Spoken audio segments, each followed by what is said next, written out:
పూర్వం తారకాసురుడు అనే రాక్షసుడు ఉండేవాడు. దేవతలు రాక్షసులను సంహరించారనే కోపంతో దేవతల పైన పగ పెంచుకున్నాడు. పరమ శివభక్తుడైన అతను దేవతలను జయించాలనే కోరికతో శివునికి కఠోర తపస్సు చేశాడు. అతని తపస్సుకు మెచ్చి శివుడు వరం కోరుకోమన్నాడు. అప్పుడు తారకాసురుడు తనకు మరణం లేకుండా వరం ప్రసాదించమని కోరాడు. పుట్టిన ప్రతి జీవికి మరణం తప్పదు, కానీ ఆ మరణం ఏ విధంగా కావాలో కోరుకోమని శివుడు అన్నాడు. అయితే శివుని కుమారుడి చేతిలో తప్ప మరెవరి చేతిలోనూ మరణం లేకుండా వరం ప్రసాదించమని కోరాడు. శివుడు ఒక లింగం నిచ్చి దానిని నీ మెడలో ధరించినంత వరకు నిన్ను ఎవరూ సంహరించలేరు అని వరం ఇచ్చాడు. కొంతకాలం తర్వాత తారకాసురుడి బాధలను దేవతలు భరించలేక ఇంద్రుని వద్దకు వెళ్ళగా ఇంద్రుడు తారకాసురుడికి ఉన్న వరం గురించి దేవతలకు చెప్పాడు.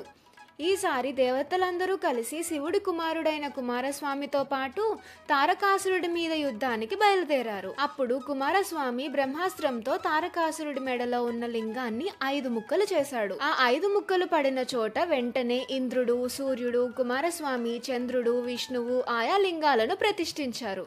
ఇవే పంచారామాలుగా పేరొందాయి. అవే అమరరామం, ద్రాక్షారామం, సోమరామం, క్షీరరామం, కుమారరామం. ఒకే లింగాకారం నుంచి పుట్టిన ఈ పంచారామాలు ఆంధ్రప్రదేశ్లోని ఈస్ట్ గోదావరి డిస్ట్రిక్ట్లో ఉన్నాయి. ఒకసారి అమరావతిలోని అమరరామంలో ఉన్న లింగం పొడుగు పెరగడం మొదలైంది. ఎంతకీ ఆగకపోయేసరికి భక్తులు లింగంపై ఒక మేకును కొట్టారంట.